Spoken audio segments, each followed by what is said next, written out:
Hello dear students, ഇന്ന് നമ്മൾ നോക്കാൻ പോകുന്നത് the zoo story by Edward Albee. അപ്പോൾ നമുക്ക് ആദ്യം ഓഥറിനെ കുറിച്ച് നോക്കാം. Edward Franklin Albee was a famous American playwright. He was born in 1928 and died in 2016. He wrote many powerful plays such as The Zoo Story, The Sandbox, Who is Afraid of Virginia Woolf, A Delicate Balance, Three Tall Women. അപ്പോൾ Edward ആൽബിയാണ് the zoo story എന്ന് പറയുന്ന ഈ ഒരു play എഴുതിയിട്ടുള്ളത്. അദ്ദേഹം ഒരു American playwright ആണ്. 1928 ജനിച്ച് 2016 അദ്ദേഹം മരിക്കുന്നത്. അപ്പോൾ അദ്ദേഹം ഒരുപാട് പ്ലേസ് എഴുതിയിട്ടുണ്ട്. അതിൽ അദ്ദേഹത്തിൻ്റെ ഫസ്റ്റ് പ്ലേ ആയിട്ടുള്ള ദി സൂ സ്റ്റോറി 1958 അദ്ദേഹം എഴുതുന്നത്. അപ്പോൾ അതാണ് നമ്മളിതിൽ പഠിക്കാൻ പോകുന്നത്. Then Edward Albee won many important awards for his plays, including the Pulitzer Prize for Drama. His plays talk about modern life, especially how people in big cities become lonely, selfish, and disconnected from each other. Even though people live close together, they often don't truly take or care for one another. അപ്പോൾ അദ്ദേഹത്തിൻ്റെ പ്ലേസൊക്കെ പറയുന്നത് എന്തിനെക്കുറിച്ച് വെച്ചാൽ modern life. അപ്പോൾ especially how people in big cities become lonely. അപ്പം ആധുനിക ജീവിതത്തിൽ വലിയ സിറ്റീസിലൊക്കെ താമസിക്കുന്ന ആളുകൾ വളരെ ഏകാന്തമായിട്ടാണ് ജീവിക്കുന്നത്. വളരെ സെൽഫിഷ് ആയിട്ടായിരിക്കും. അവരുടെ കാര്യങ്ങൾ മാത്രം നോക്കി അങ്ങനെ ഒരു ഡിസ്കണക്റ്റഡ് ആയിട്ട് ആളുകളുമായിട്ടൊരു പരസ്പര കണക്ഷൻ ഇല്ലാതെ ജീവിക്കുന്ന ആ ഒരു അവസ്ഥ. അങ്ങനത്തെ ഒരു ടോപ്പിക്കാണ് അദ്ദേഹം ഇതിൽ പറയുന്നത്. അപ്പോൾ even though people live close together, they often don't truly talk or care for one another. ആളുകൾ പരസ്പരം അടുത്തൊക്കെ ആയിരിക്കും താമസിക്കുന്നത്. പക്ഷേ അടുത്താണെങ്കിൽ പോലും എന്താണ് ഒരു സംഗതിയും ഒന്നിലും ചെയ്യുന്നില്ല, അവർ കെയർ ചെയ്യുന്നില്ല. അപ്പോൾ അടുത്തുള്ള ആളുകൾക്ക് എന്ത് സംഭവിച്ചാൽ പോലും ഒന്നും ചെയ്യുന്നില്ല, ആളെ ബാധിക്കുന്നില്ല. അല്ലെങ്കിൽ അപ്പുറത്ത് താമസിക്കുന്ന ഒരാൾക്ക് അത് ബാധിക്കുന്നില്ല. അങ്ങനെ അത്രയും ഒരു ഡിസ്കണക്റ്റഡ് ആയിട്ടാണ് ജീവിക്കുന്നത് ഇന്നത്തെ കാലത്ത്. കാരണം എല്ലാവരും സോഷ്യൽ മീഡിയ അല്ലെങ്കിൽ ഡിസ്കണക്റ്റഡ് ആയിട്ട് ജീവിക്കുന്ന ഒരു സംഗതി. അപ്പോൾ അതാണ് ഈ ഒരു പ്ലേയിൽ നമ്മളോട് പറയുന്നത്. ഓക്കെ, ദെൻ ഇനി വളരെ സിമ്പിളായിട്ട് ഈ സ്റ്റോറി എന്താണെന്ന് പറഞ്ഞുതരാം. അപ്പോൾ the play the zoo story take place in New York city inside central park. There are only two characters in the whole story, Peter and Jerry. The whole play happens in 1 hour on one park bench. അപ്പോൾ ഈ play നടക്കുന്നത് the zoo story take place in New York City inside Central Park. ഇത് വളരെ important ആയിട്ടുള്ളൊരു പ്ലേസാണ് കേട്ടോ ഇതിൽ. അപ്പോൾ സൂ story എവിടെയാണ് നടക്കുന്നതെന്ന് നിങ്ങൾ ആൻസർ ചെയ്തുമ്പോൾ അത് മെൻഷൻ ചെയ്യണം. അപ്പോൾ ന്യൂയോർക്ക് സിറ്റിയിലെ സെൻട്രൽ പാർക്കിലാണ് ഈ ഒരു പ്ലേ നടക്കുന്നത്. കാരണം എൻ്റെ പ്ലേയിൽ ഈ ഒരു പ്ലേസിലാണ് ആ പ്ലേ മുഴുവൻ നടക്കുന്നത്. ഓക്കെ, ദെൻ 2 ക്യാരക്ടേഴ്സ് മാത്രമാണ് ഇതിലുള്ളത്. There are only 2 characters. പേര് Peter and Jerry. Okay, then പീറ്ററിനെ കുറിച്ച് നോക്കുകയാണെങ്കിൽ is a middle aged man who works in an office. He has a wife, 2 daughters and some pets. He lives in a nice house and has a comfortable, peaceful life. Every Sunday he comes to the park, sits on the same bench and reads a book quietly. അപ്പോൾ Peter എന്നുള്ള ആൾ കുറച്ച് middle aged ആയിട്ടുള്ള നല്ലൊരു ഓഫീസിലൊക്കെ work ചെയ്യുന്ന ഭാര്യയും കുട്ടികളും അതുപോലെ തന്നെ പാരക്കറ്റ്സ് എന്ന് പറയുന്നുണ്ടല്ലേ, അപ്പോൾ പെറ്റ്സും ഒക്കെയുള്ള ഒരു നല്ലൊരു കണ്ടീഷനിൽ ജീവിക്കുന്ന ആളാണ് പീറ്റർ. അദ്ദേഹം വളരെ കംഫർട്ടബിൾ ആയിട്ടുള്ള ഒരു സമാധാനപരമായിട്ടുള്ള ജീവിതം നയിക്കുന്നു. എല്ലാ ഞായറാഴ്ചയും അദ്ദേഹം ചെയ്യുന്നുണ്ട്, ഈ പാർക്ക് ബെഞ്ചിൽ വന്നിരുന്ന് പുസ്തകങ്ങളൊക്കെ വായിക്കാറുണ്ട്. ഇനി ജെറിയിലേക്ക് നോക്കുമ്പോൾ, Jerry is a poor man. He wears old clothes and lives alone in a small dirty apartment. He has no friends, no family and feels very lonely. Jerry എന്ന് പറയുന്നത് വളരെ പാവപ്പെട്ടൊരു മനുഷ്യനാണ്. വളരെ ഓൾഡ് ക്ലോത്ത്സ്, പഴയ വസ്ത്രങ്ങളൊക്കെ ധരിച്ച് തനിയെ ജീവിക്കുന്ന ഒരാളാണ് ഈ ജെറി. അതുപോലെ തന്നെ അദ്ദേഹം താമസിക്കുന്ന സ്ഥലം വളരെ ഡേർട്ടി ആയിട്ടുള്ള സ്ഥലത്താണ് അദ്ദേഹം താമസിക്കുന്നത്. അദ്ദേഹത്തിന് പിന്നെ ആരുമില്ല, ഫ്രണ്ട്സില്ല, ഫാമിലി ഇല്ല. അങ്ങനെ വല്ലാത്ത ഏകാന്തത അനുഭവിക്കുന്ന ഒരു മനുഷ്യനാണ് ഈ ജെറി. ഓക്കെ, അപ്പോൾ നമുക്ക് 2 ക്യാരക്ടേഴ്സിനെ കുറിച്ച് നമുക്കൊരു ഐഡിയ കിട്ടി. ഒരാൾ നല്ലൊരു കണ്ടീഷനിൽ നിൽക്കുന്ന ആളാണ് പീറ്റർ. എന്നാൽ ജെറി ആണെങ്കിൽ വളരെ മോശമായിട്ടുള്ള കണ്ടീഷനിൽ തനിച്ച് ജീവിക്കുന്ന ഒരാളാണ്, ഏകാന്തമായി ജീവിക്കുന്ന ഒരാളാണ് Jerry. One Sunday, Jerry sees Peter sitting on the bench and starts talking to him. At first, Peter does not want to talk, but Jerry keeps speaking and slowly pulls Peter into conversation. അങ്ങനെ ഒരു ഞായറാഴ്ച ഈ Jerry പീറ്ററിനെ കാണുകയാണ്. ഇവിടെ ഈ park ബെഞ്ചിലിരിക്കുന്നത് കാണുന്നുണ്ട്. അങ്ങനെ ഈ പീറ്ററിനാണെങ്കിൽ താല്പര്യമില്ല, ജെറിയോട് സംസാരിക്കാനൊരു താല്പര്യമില്ല. എന്നാൽ ജെറി ആണെങ്കിൽ ഇയാളോട് സംസാരിച്ചുകൊണ്ടേ ഇരിക്കുന്നുണ്ട്. എന്നാൽ ഇയാൾക്ക് ഒരു കാരണവശാലും അയാളോട് സംസാരിക്കാനോ അല്ലെങ്കിൽ ഒരു കോൺവെർസേഷൻ തുടങ്ങാനോ ഒരു താല്പര്യമില്ല. അയാൾ ചെയ്യുന്ന അയാളൊരു പുസ്തകം വായിച്ചുകൊണ്ടിരിക്കുന്നുണ്ട്, അത് വായിച്ചുകൊണ്ടിരിക്കാനാണ് അയാൾക്കിഷ്ടം. ദെൻ ഇതിൽ ജെറി ഇങ്ങനെ പല കാര്യങ്ങളും പറയുന്നുണ്ട്. അയാളുടെ ഈ പീറ്ററിൻ്റെ ഫാമിലിയെക്കുറിച്ചും മറ്റു പല കാര്യങ്ങളും ചോദിക്കുന്നുണ്ട്. Then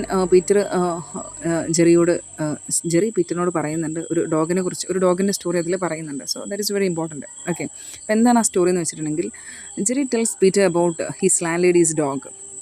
The dog used to bark and attack him every time he came home. Jerry wanted to be kind, so he gave the dog food every day, but the dog still tried to bite him. അപ്പോൾ Jerry അവരുടെ land lady ഒരു dog ഉണ്ട്.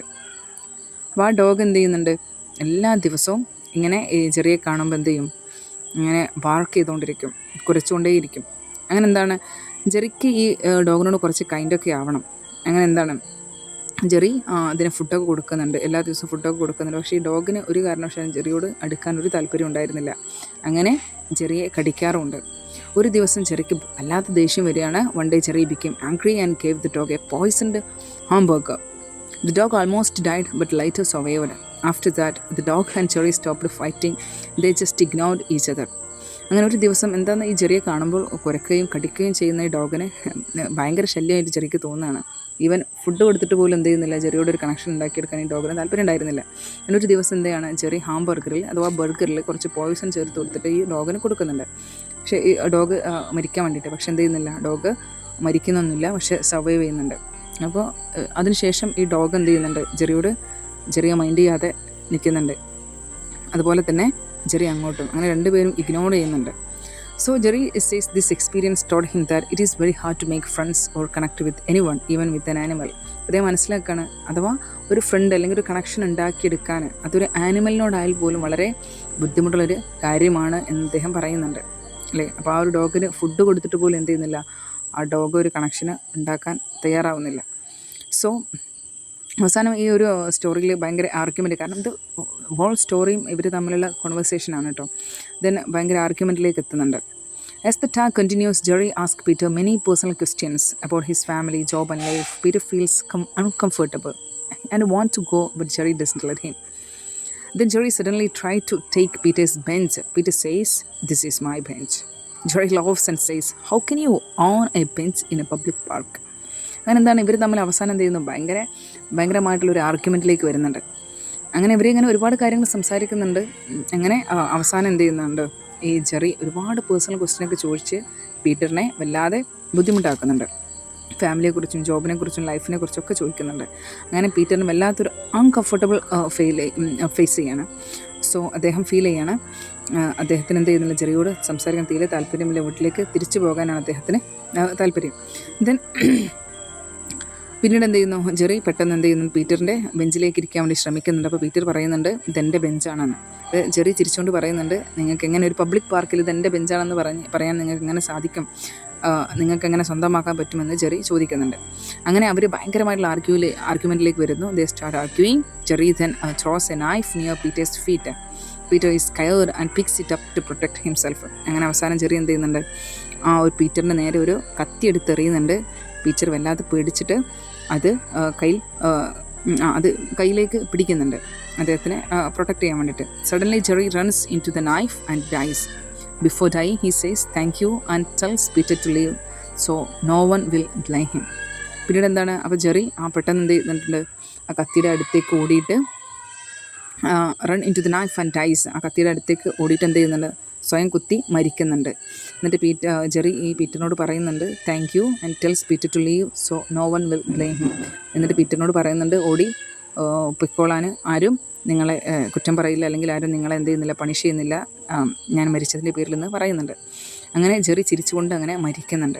So happy that for once in his life he finally made a real contact with another person. അദ്ദേഹം മരിക്കുമ്പോൾ ഭയങ്കര സന്തോഷമായിട്ടാണ് മരിക്കുന്നത്. കാരണം അവസാനം മരിക്കുന്ന സമയത്ത് തന്നെങ്കിലും ഒരു മനുഷ്യനോട് അദ്ദേഹത്തിന് ഒരിത്തിരി കോൺടാക്റ്റ് ഉണ്ടാക്കാൻ പറ്റില്ലോ എന്ന് കരുതിയിട്ടാണ് ഈ ജെറി എന്ന മനുഷ്യന് മരിക്കുന്നത്. അപ്പോൾ ഇതിൽ പറയുന്ന തീംസ് എന്ന് പറയുന്നുണ്ടെങ്കിൽ ലോൺലിനെസ്, ഏകാന്തത. അതായത് മനുഷ്യനെന്ന് പറയുന്നത് ഒരു സോഷ്യൽ സെറ്റിങ്സിൽ ജീവിക്കുന്ന ആളുകളാണ്. നമുക്കൊരിക്കലും ഒരാളോടും കമ്മ്യൂണിക്കേറ്റ് ചെയ്യാതെ നമുക്ക് ജീവിക്കാനായിട്ട് പറ്റില്ല. അങ്ങനെ ജീവിക്കുന്ന മനുഷ്യന്മാർ ഒരു പ്രത്യേക ക്യാരക്ടറുള്ളവരായിരിക്കാം, അല്ലേ. സോ ഈ ഒരു ജെറിയുടെ ലോൺലിനെസ് അല്ലെങ്കിൽ അദ്ദേഹത്തിൻ്റെ ജീവിത കണ്ടീഷൻസ്, ലൈഫ് എൻവയൺമെൻറ്റ്, അല്ലെങ്കിൽ അയാളുടെ ആ ഏകാന്തതയാണ് അദ്ദേഹത്തിൻ്റെ ഒരു ഡിഫറെൻറ്റ് ക്യാരക്ടറാക്കി മാറ്റുന്നതും, അല്ലെങ്കിൽ അദ്ദേഹം അനുഭവിക്കുന്ന ആ ഒരു പ്രയാസങ്ങൾ, പ്രശ്നങ്ങളൊക്കെ കാരണം അദ്ദേഹത്തിൻ്റെ ഏകാന്തതയാണ്. So Jerry is a very lonely man. He talks to stranger because he has nobody else. The play shows that people in cities often live alone in their herds, even when surrounded by others. അപ്പോൾ ഈ ഒരു പ്ലേയിൽ കാണിക്കുന്നത് വെച്ചാൽ, ഇപ്പോൾ സിറ്റിയിലൊക്കെ ജീവിക്കുന്ന ആളുകൾ, വലിയ പട്ടണത്തിലൊക്കെ ജീവിക്കുന്ന ആളുകൾക്ക് വലിയ കണക്ഷൻസും കാര്യങ്ങളൊന്നും ഉണ്ടാവില്ല. എല്ലാവരും അവനവൻ്റെ കാര്യങ്ങൾ നോക്കി പോകുന്ന ആളുകളായിരിക്കും. അപ്പോൾ ജെറിക്ക് എന്താണ്, ഈ പീറ്റർ ഒരു സ്ട്രേഞ്ചറായിട്ട് പോലും അയാളോട് സംസാരിക്കാൻ ഒരു താല്പര്യം ഉണ്ടാക്കുന്നത് അയാളുടെ ഉള്ളിലെ ഏകാന്തതയാണ്. ആരുടെയെങ്കിലും ഒരു കണക്ഷൻ അയാൾക്ക് വേണം. അപ്പോൾ അതിന് വേണ്ടിയിട്ടാണ് ഈ ആളോട് സംസാരിക്കുന്നത്. പക്ഷേ ഇയാൾക്ക് എന്ത് ചെയ്യുന്നില്ല, അതിന് താല്പര്യമില്ല. കാരണം അയാൾ ഒറ്റയ്ക്കല്ല, അയാൾക്ക് ഫാമിലിയും കാര്യങ്ങളൊക്കെ ഉണ്ട്. അപ്പോൾ ഇയാളോട് സംസാരിക്കാൻ ഒരു താല്പര്യമില്ല പീറ്ററിന് ജെറിയോട് സംസാരിക്കും. ലോൺലിനെസ് ആണ് ഇതിലേറ്റവും പ്രധാനപ്പെട്ട ഒരു തീമെന്ന് പറയുന്നത്. Then lack of communications. Peter and Jerry talk for a long time, but they don't really understand each other. This shows that in modern life people talk a lot but listen very little. അപ്പോൾ എന്താ, lack of communication ആണ്. അപ്പോൾ ആളുകൾ തമ്മിലുള്ള communication കുറഞ്ഞു വരികയാണല്ലേ ഇന്നത്തെ ഒരു modern ജീവിതത്തിൽ. ആളുകൾ തമ്മിൽ എന്ത് ചെയ്യുന്നില്ല, പരസ്പരം കമ്മ്യൂണിക്കേറ്റ് ചെയ്യുന്നില്ല. ഇവർ ഒരുപാട് നേരം സംസാരിക്കുന്നതൊക്കെ ഉണ്ട് പീറ്ററും ജെറിയും, പക്ഷേ പരസ്പരം എന്ത് ചെയ്യുന്നില്ല, അവർ മനസ്സിലാക്കുന്നില്ല, അവർ തമ്മിൽ പരസ്പരം മനസ്സിലാക്കുന്നില്ല. അപ്പം ഇന്നത്തെ ഒരു നമ്മൾ ഇങ്ങനെയൊക്കെ ഒരു പഠിക്കുമ്പോൾ നമ്മൾ ഇന്നത്തെ മോഡേൺ ലൈഫിനെ നമ്മൾ കണക്ട് ചെയ്യണം. ഇന്ന് ആളുകൾ തമ്മിൽ ഇപ്പോൾ കുറച്ച് ആളുകൾ ഇരിക്കുകയാണെങ്കിലും എത്ര പേര് സംസാരിച്ചുകൊണ്ടിരിക്കും അല്ലേ? കുറച്ച് നേരം സംസാരിച്ചിട്ട് ബാക്കി മുഴുവനും മൊബൈൽ ഫോണിലേക്ക് ഒതുങ്ങുന്ന ഒരു സമൂഹമാണ് ഇന്നത്തേത്. കാരണം ആളുകൾ തമ്മിലൊരു കമ്മ്യൂണിക്കേഷൻ ഇല്ല. അപ്പോൾ people talk a lot but listen very little. ആളുകൾ ഒരുപാട് സംസാരിക്കുന്നു, പക്ഷേ ആളുകൾ തമ്മിൽ പരസ്പരം കേൾക്കാനോ അല്ലെങ്കിൽ കേട്ടിരിക്കാനോ ഒന്നും ആളുകൾക്ക് എന്ത് ചെയ്യുന്നില്ല, ഇഷ്ടമില്ല. സോ ലാക്ക് ഓഫ് കമ്മ്യൂണിക്കേഷനാണ് ഇതിലെ മറ്റ് important theme. Then class difference. Peter is rich and comfortable. Jerry is poor and sad. They live in the same city but belong to two very different worlds. Their different lifestyles stop them from truly understanding each other. അപ്പോൾ Peter ഒരു എന്താണ്, നല്ല rich ആയിട്ടുള്ള ഒരു comfortable ആയിട്ടുള്ള life lead ചെയ്യുന്നൊരു ആളാണ് Peter. എന്നാൽ ജെറി അതേസമയം വളരെ പാവപ്പെട്ട ഒരു സാഡ്, അതായത് ഉള്ളിൽ ഭയങ്കര സങ്കടങ്ങളൊക്കെ നിറഞ്ഞിരിക്കുന്ന ഒരു മനുഷ്യനാണ്. അപ്പോൾ രണ്ടുപേരും ഒരേ സിറ്റിയിലാണ് താമസിക്കുന്നതെങ്കിലും രണ്ട് ഡിഫറെൻറ്റ് വേൾഡാണ് അവർക്ക് ചുറ്റും. കാരണം ഒരാൾ നല്ല കംഫർട്ടബിൾ ആയിട്ടുള്ള ഹാപ്പി ആയിട്ടുള്ള ഫിനാൻഷ്യൽ ഏബിൾ ആയിട്ടുള്ള ലൈഫും മറ്റേ ആൾ അങ്ങനെ ഉള്ളൊരു ലൈഫിലൂടെ അല്ല പോകുന്നത്. സോ അവരുടെ രണ്ട് life style stop them from truly understanding each other. അതുകൊണ്ടാണ് അവർക്ക് രണ്ടുപേർക്കും പരസ്പരം മനസ്സിലാക്കാൻ പറ്റാത്തത്. ക്ലാസ് ഡിഫറൻസ് അല്ലെങ്കിൽ ഹാവ് ഓർ ഹാവ് നോട്ട്, ഉള്ളവനും ഇല്ലാത്തവനും തമ്മിലുള്ള വ്യത്യാസം.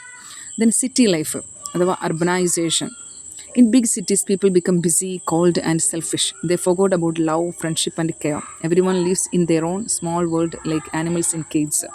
അപ്പോൾ വലിയ പട്ടണങ്ങളിൽ, വലിയ തെരുവുകളിൽ അല്ലെങ്കിൽ വലിയ സിറ്റീസിലൊക്കെ ആളുകൾ എന്താണ്, ഭയങ്കര ബിസിയാണ്. നമ്മൾ ഈ വലിയ സിറ്റീസിലൊക്കെ നോക്കിയ ആളുകൾ ഭയങ്കര ബിസി ആയിട്ടായിരിക്കും. അല്ലെങ്കിൽ സ്വന്തം കാര്യം, സെൽഫിഷ് ആയിട്ടുള്ള കാര്യങ്ങൾ, സ്വന്തം കാര്യം മാത്രമേ അവർക്ക് ഉണ്ടായിരിക്കുള്ളൂ. അവർക്ക് they forgot about love, friendship and care. അങ്ങനെ സ്നേഹം, ഫ്രണ്ട്ഷിപ്പ്, കെയർ ഒക്കെ അവർക്ക് ഉണ്ടാകില്ല എന്നാണ് പറയുന്നത്. അവർ അവരുടേതായിട്ടുള്ള കാര്യങ്ങളൊക്കെ ഇപ്പോൾ ഈ ഫ്ലാറ്റ്, ഇപ്പം വലിയ സിറ്റീസിലൊക്കെ ആളുകൾ താമസിക്കുന്ന ഫ്ലാറ്റിലാണ്. അപ്പോൾ ഒരു ഫ്ലാറ്റിൽ അവരുടെ അപ്പുറത്തുള്ള ഫ്ലാറ്റിൽ എന്ത് സംഭവിക്കുന്നു, ഫ്ലാറ്റിലല്ല അപ്പുറത്തുള്ള റൂമിൽ എന്ത് സംഭവിക്കുന്നു എന്നുള്ള കാര്യങ്ങളൊന്നും അവർ വറീഡേ അല്ല. കാരണം അങ്ങനെയാണ് ആ ഒരു സിറ്റി ലൈഫ് എന്ന് പറയുന്നത്. അപ്പോൾ അവരുടേതായിട്ടുള്ള വേൾഡിൽ ഒതുങ്ങിക്കൂടി ജീവിക്കുന്നത്. എന്തിനെ പോലെയാണ്, ആനിമൽസ് ഇൻ കേജസ്, ഒരു കൂട്ടിലുള്ള മൃഗങ്ങളെപ്പോലെ. അതുകൊണ്ടാണ് ഇതിനൊരു സൂ സ്റ്റോറി എന്ന് പറയാൻ കാരണം. മനുഷ്യർ ഒരു മൃഗത്തിനെ കമ്പയർ ചെയ്യാണ് ഇവിടെ, മൃഗവുമായിട്ട് കമ്പയർ ചെയ്യാണ്. അതുകൊണ്ടാണ് ദി സൂ സ്റ്റോറി എന്ന് പറയാൻ കാരണം. പിന്നീട് the American dream. American dream എന്ന് പറയുന്ന ഒരു വൈഡ് ടോപ്പിക്കാണ്. Peter represent the American dream, a happy life with money and comfort. But Albee's shows that this dream is empty. Peter has everything but still lacks real happiness or warmth. അതുപോലെ തന്നെ Edward Albi ഇവിടെ criticise ചെയ്യുന്നുണ്ട് American dream. എന്താണ് ഈ American dream എന്ന് വെച്ചിട്ടുണ്ടെങ്കിൽ, ഒരു materialised, അതായത് നമ്മൾ ഇവിടെ ജീവിക്കുമ്പോൾ ഭയങ്കര ഈ ഹാപ്പിനെസ് ഉണ്ടാകുന്നത് എങ്ങനെ മാത്രം പൈസയിലൂടെ മാത്രമേ ഉണ്ടാകുന്നുള്ളൂ എന്നുള്ളൊരു സംഗതിയാണ് അമേരിക്കൻ ഡ്രീം എന്ന് പറയുന്നത്. പക്ഷേ അതിനെ അദ്ദേഹം ക്രിറ്റിസൈസ് ചെയ്യാണ്. കാരണം ഈ എഡ്വാർഡ് ആൽബിയുടെ ഈ ഒരു സ്റ്റോറിയിലെ പീറ്റർ എന്ന ക്യാരക്ടറിന് ഫാമിലി ഉണ്ട്, മണിയുണ്ട്, എല്ലാം ഉണ്ട്. ബട്ട് ആളെന്താണ്, അദ്ദേഹത്തിന് റിയൽ ഹാപ്പിനെസ് അല്ലെങ്കിൽ വാംത്തൊന്നും ഇല്ല, അല്ലെങ്കിൽ സന്തോഷമൊന്നും ഇല്ല എന്നാണ് പറയുന്നത്. Okay, then the animal inside us. The title the zoo story means that the world is like a zoo. People are like animals, angry, selfish and trapped. At first, Peter looks calm, but in the end, he fights like a wild animal to keep his bench. This shows that deep inside, every person has a hidden animal nature. അപ്പോൾ അതുപോലെ തന്നെ ഈ ഒരു title നമ്മളോട് പറയാം, the zoo story, that world is like a zoo. നമ്മുടെ ഈ ലോകം എന്ന് പറയുന്നത് ഒരു സൂ പോലെയാണ്. അപ്പോൾ ആളുകൾ ആനിമൽസിനെ പോലെയാണ്, ഭയങ്കര ആംഗ്രിയാണ്, സെൽഫിഷാണ്, അതുപോലെ തന്നെ ട്രാപ്ഡാണ്.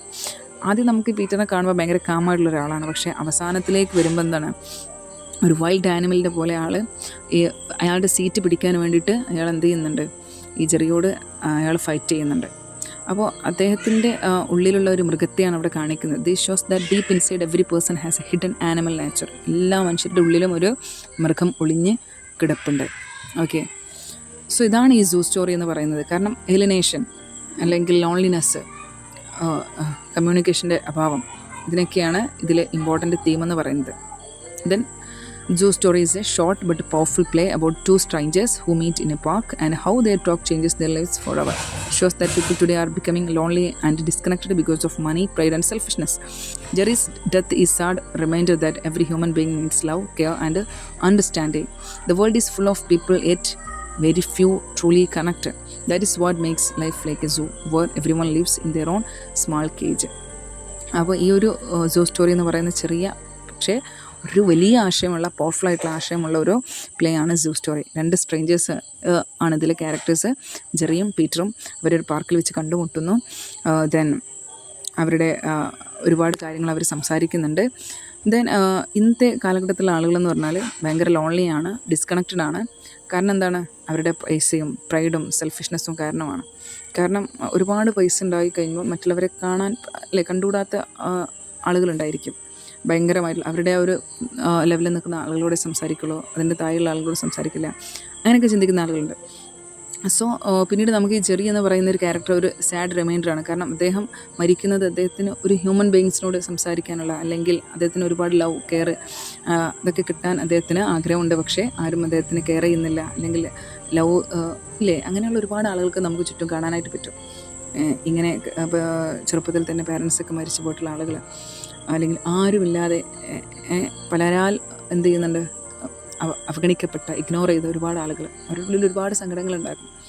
ആരെയോ കാത്തിരിക്കുന്നതായിരിക്കും അവരെന്ത് ചെയ്യും, അവരുടെ ഉള്ളിലെ സങ്കടങ്ങളൊക്കെ പറയാൻ വേണ്ടിയിട്ട്. പക്ഷേ അതിന് പറ്റിയൊരാളെ അവർ കണ്ടെത്തുന്നില്ല, അല്ലെങ്കിൽ ആളുകൾ അങ്ങനെയുള്ള ആളുകളെ മനസ്സിലാക്കുന്നില്ല എന്നുള്ളതാണ്. അപ്പോൾ നമ്മുടെ ചുറ്റും നിറയെ ആളുകളുണ്ടായിട്ടും നമുക്കെന്താണ്, നമ്മൾ ഒറ്റയ്ക്കാണ്. The world is full of people, yet very few truly connected. That is what makes life like a zoo, where every one lives in their own small cage. എല്ലാവരും എന്താണ്, അവരവരുടെ ചെറിയ കൂട്ടിലാണ് ജീവിച്ചു കൊണ്ടിരിക്കുന്നത്. ചുറ്റുമുള്ളവരെ കാണുന്നില്ല, അല്ലെങ്കിൽ അവരെ മനസ്സിലാക്കുന്നില്ല. ഓക്കെ, സോ അതാണ് ഈ ഒരു സൂ സ്റ്റോറി എന്നുള്ള ഈ ഒരു പ്ലേ. അപ്പോൾ എന്ത് ചെയ്യാം, ഇതാണ്. അപ്പോൾ ഇത് വളരെ ഭംഗിയായിട്ട് എക്സാമിന് ചെയ്ത് ദെൻ ചെറിയ അപ്പോൾ ഷോർട്ട് ആയിട്ടുള്ള ആൻസർ എഴുതാനുണ്ടാകും. അതിൽ 2-3 സെൻറ്റൻസിൻ്റെ ഷോർട്ട് ആൻസർ അങ്ങനെ തന്നെ എഴുതുക. ദെൻ 5 മാർക്കിൻ്റെതുണ്ടാകും. അതിനൊരു 1-2 ഒരു പേജ് അഥവാ ഒരു പേജാണ് 5 മാർക്കിന്, ഒറ്റ പേജ് കംപ്ലീറ്റ് ആക്കി എഴുതണം. നിങ്ങൾക്കറിയുന്ന കാര്യങ്ങൾ കുറച്ചും കൂടി എലാബറേറ്റ് ആക്കി എഴുതണം. ദെൻ എസ്സേ ആകുമ്പോൾ ഒരു 2.5-3 പേജ് തന്നെയെങ്കിലും മസ്റ്റായിട്ട് എഴുതണം. നിങ്ങൾക്ക് കുറച്ച് ആശയമുള്ളെങ്കിലും എന്ത് ചെയ്താൽ കുറച്ചെന്നെങ്കിലും